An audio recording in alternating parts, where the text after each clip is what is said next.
Welcome to Positive Chats. Today we have Julia Groves, CEO of TrillionFund. I guess the first question would be, exactly what does TrillionFund do?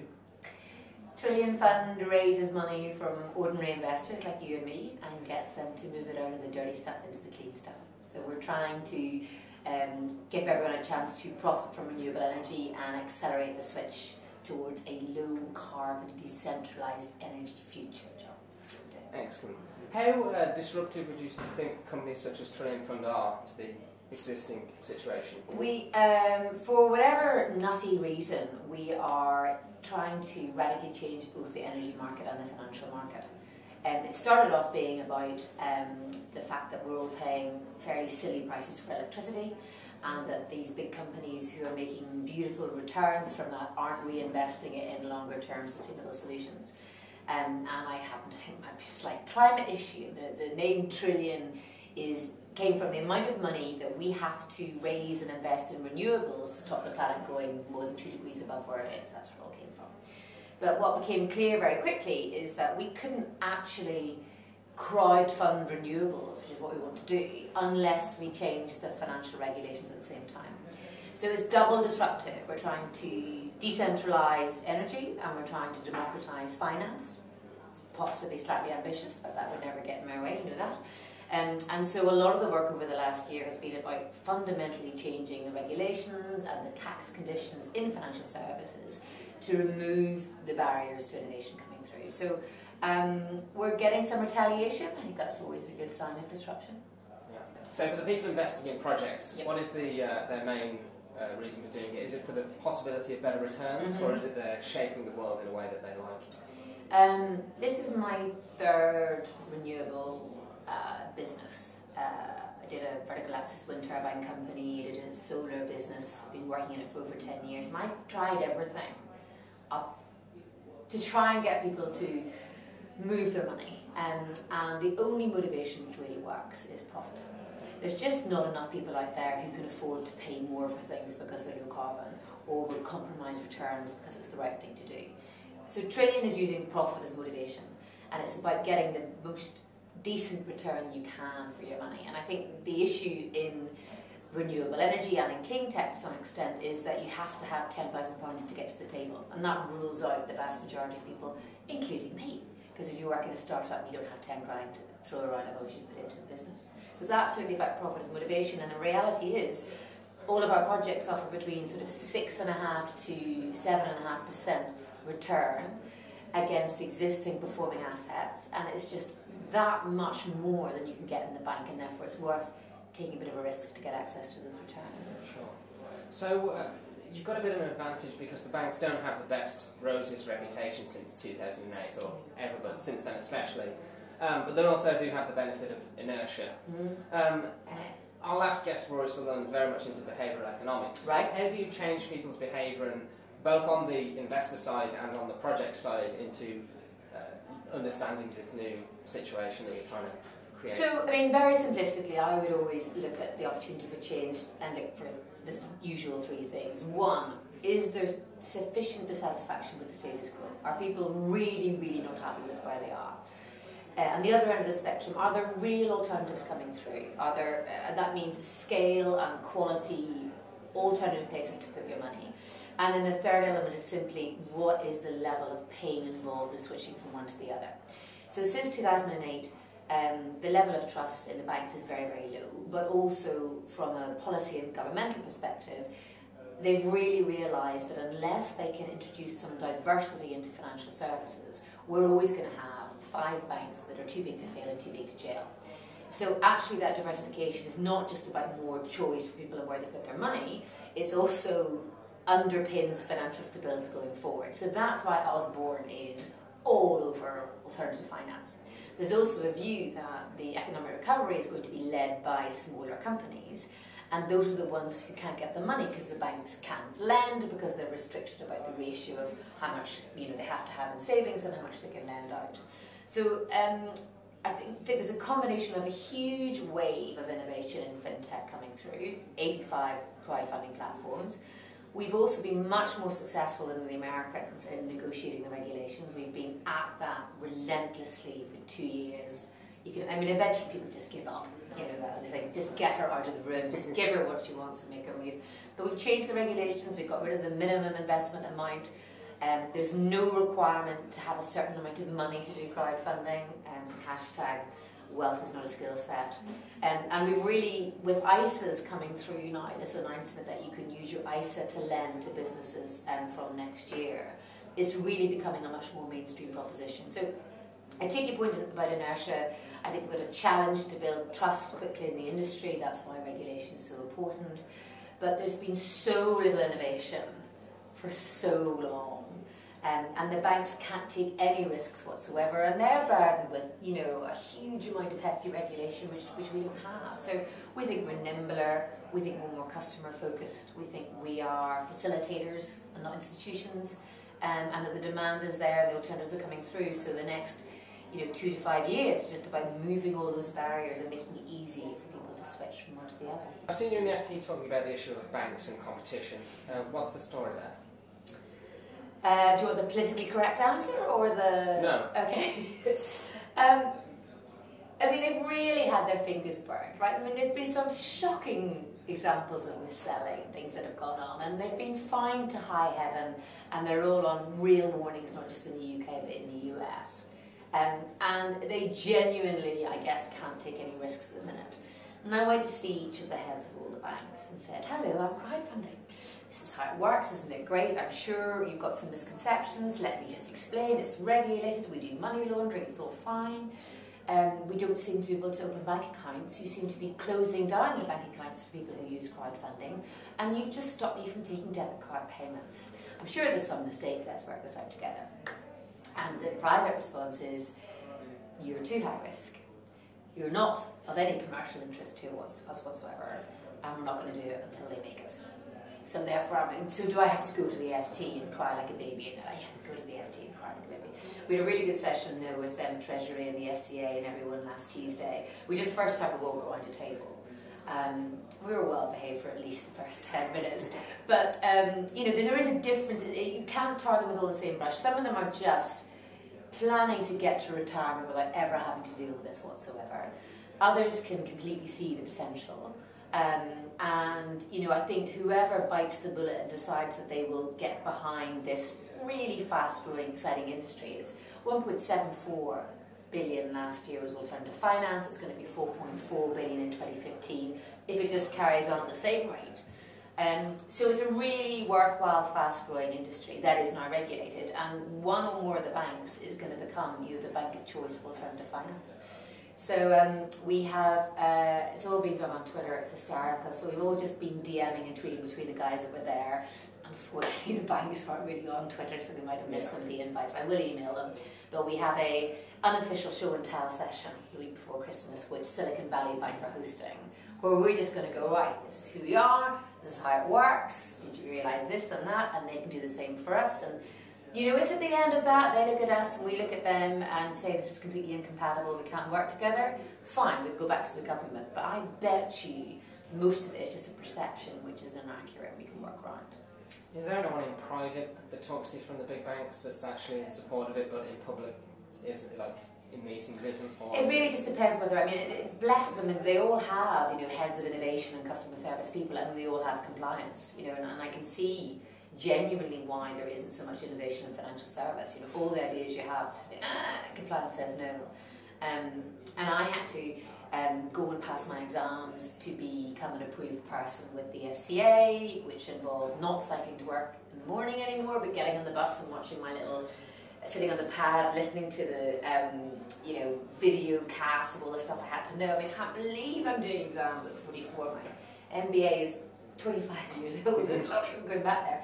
But now I understand both worlds, so it's really good to have this experience, even for a couple of years, of being the marketeer and being the compliance officer, to try and work out what you can actually say and what you can actually do. And everyone just is really cautious. And you've seen the size of those prospectuses, right? Those are arse-covering prospectuses. Right? Nobody reads those. But they're okay because it contains all the words it has to contain. And I just fundamentally disagree that a 150-word prospectus is okay and a 3-minute video isn't. So we're going to try and do it in videos and graphics and animations and voice and other things that people will actually listen to and actually understand. That actually brings me on to the bringing it back to marketing. There's very little innovation in financial marketing. Yep. Regulation is probably one of the reasons why. Yep. How are you combating that? Because social media content seems to be very perfectly positioned for a disruptive business such as yours, but tempered by regulation. How are you managing that? So the key additional change, I guess, in financial services from a retail point of view, retail being us, like normal people, is this thing called the Retail Distribution Review. And basically, that was when the regulations changed for financial advisors. So a lot of us used to have financial advisors, and we kind of thought they were free, but actually they were getting paid by the people, you know, whose money we put into their funds and their pensions, etc. Which meant they weren't really quite as independent as we thought they were. And since the rules have changed, there's now a requirement for you and me to pay for that advice, and for that advisor to do a fairly significant piece of work called a suitability test to see what our conditions are and therefore what risk we should take. And what that's mean is it's created this pool of what are called orphans, 5.5 million people in the UK who have savings and who have investments who don't have advice. So in every other aspect of our lives where we don't have that advice of that intermediary, we go and look and compare sites and we ask our mates, right? So peers are now a big part of a huge number of decisions that we make. It just hasn't really come into financial services as yet. So since January this year, there's now this pretty significant number of people who have to work it out for themselves, and this is where social media and marketing comes in, right? So the same regulations apply no matter what you're doing, but we are a lot better at interpreting those than the regulators are, and they are trying to keep up, and we're trying to collaborate, but the time it takes for them just to think something through and put out a consultation and consider the consultation and turn it into whatever, the rules have changed. So I know we're doing things day by day on hoverovers and active pixels that they actually wouldn't even understand or have no idea that we're doing. So we're trying to engage a lot more, and they've got this Project Innovate thing coming along. But in reality, I think that they're going to really struggle unless they actually adopt the technology themselves. I don't see how they can regulate fintech companies. So how social is money?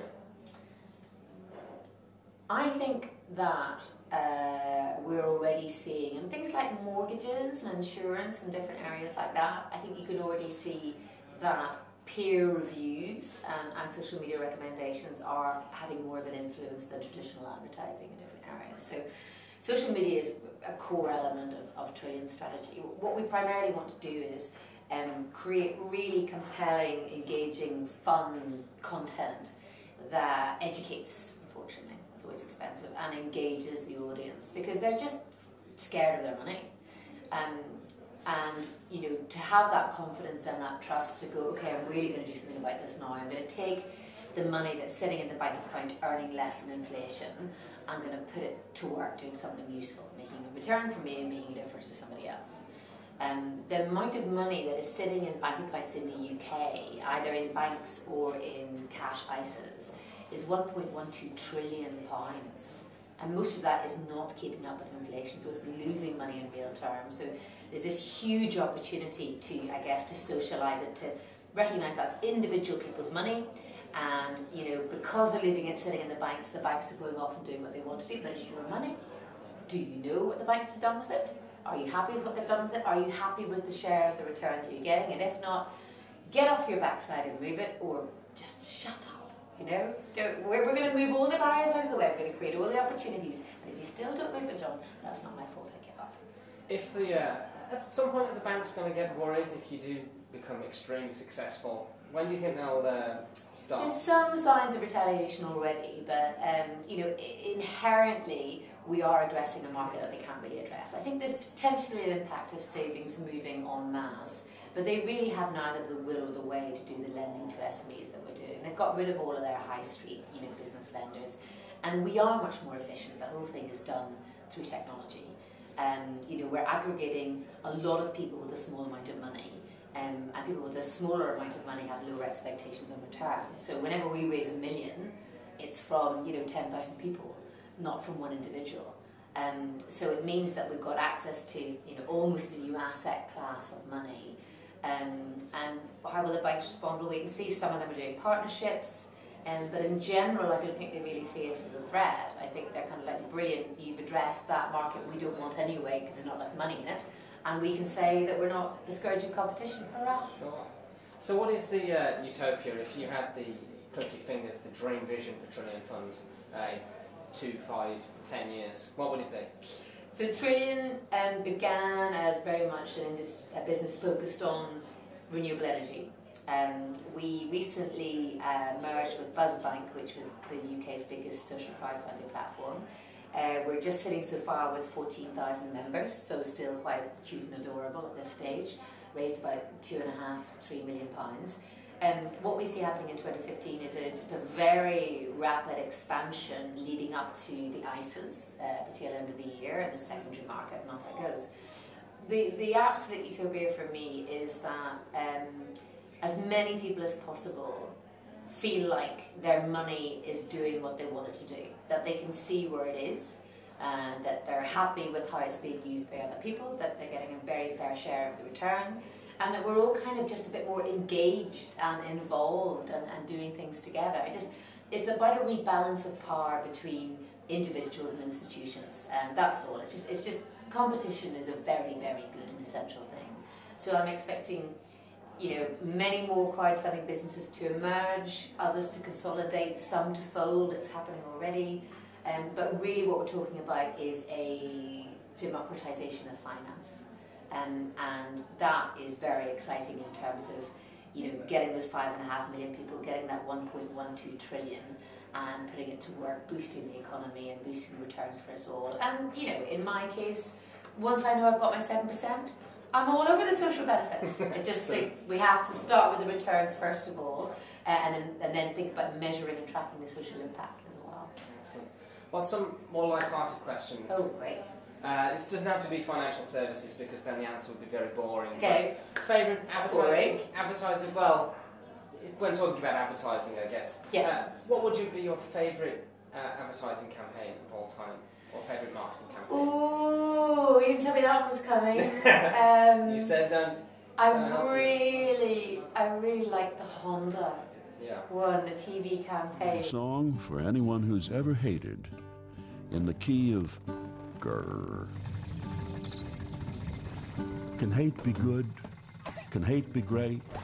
Can hate be good? Can hate be great? Can hate be something we don't hate? Absolutely adored that. That was a big one. And I think it was just so on Honda, it was unconceivable. That was really wicked. And I think I'm really not keen on print. I'm totally so over print. And in terms of the online stuff, the other one I really like is the Nudge. Have you seen the Nudge? Which is just a weekly email of places to go in London. So I don't know if you count that or not, but it's so irreverent. And the tone is just absolutely brilliant. They very, very carefully choose one place in London.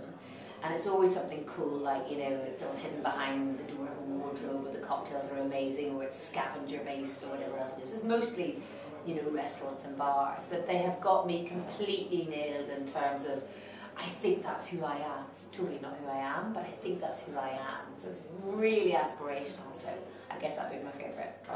So what is your favourite brand of all time? I'm going to say Vivienne Westwood. Right, so clearly just to express my complete... So she is our major investor, but she was a bit of a hero long before then. The main reason why I like the product is it looks like nothing on a hanger, and you put it on and it hides all kinds of sins, not things you need to worry about. There's no sins here, but were I to have any bumps and bits in the place they shouldn't be, they're totally incredible clothes. And I get complimented on them all the time. That's a Vivienne. But her mentality, she is the last remaining punk. She does not care what anyone thinks about anything. She completely, uncompromisingly does whatever she wants to do. Please may I get to that point somewhere in life. We marched with her. She shaved her head against fracking, and we marched with her on several occasions. And you know, we talked about the regulation, she was just like, sod it, let's go to jail. I'm like, maybe not, have children. But I think it's just anything that uncompromising and totally true to itself is absolutely fantastic. Excellent. Okay, so I'd like to ask a few quick fire questions. Right. Mac or PC? Mac. Coke or Pepsi? Coke. Both offensive. I'm offended by the questions. Bill and Ted or Wayne and Garth? Not much of a difference between the two. Bill and Ted. Bill and Ted. And finally, Knight Rider or Batmobile? Knight Rider. Excellent. Juliet, thank you very much for your time. You've earned 60 seconds to be as completely self-promotional as possible. Brilliant. Go right ahead. Brilliant. So TrillionFund is already the UK's biggest social crowdfunding platform, and we plan to be huge. Think Wonga for Good or Facebook meets Funding Circle. Because there are 5.5 million of us in the UK who have some savings and investments, maybe not a huge amount, and who are deciding for ourselves where to put our money. And that money amounts to £1.12 trillion sitting in the bank, earning less than the rate of inflation. We'd like to get you to move your money and make a profit while making a difference. TrillionFund is going to create the opportunities to make a decent return and give a little bit of something back to society at the same time. We're raising £500,000 on our partners Cedars, and we'd love it if you look at the campaign, think about putting in £10 in 10 minutes and being part of the new social finance crowd. Because your money doesn't have to be the root of all evil, it just depends where you plant it. Thank you for watching Positive Chats. Please subscribe to our channel and our mailing list to know when our next podcast will be released.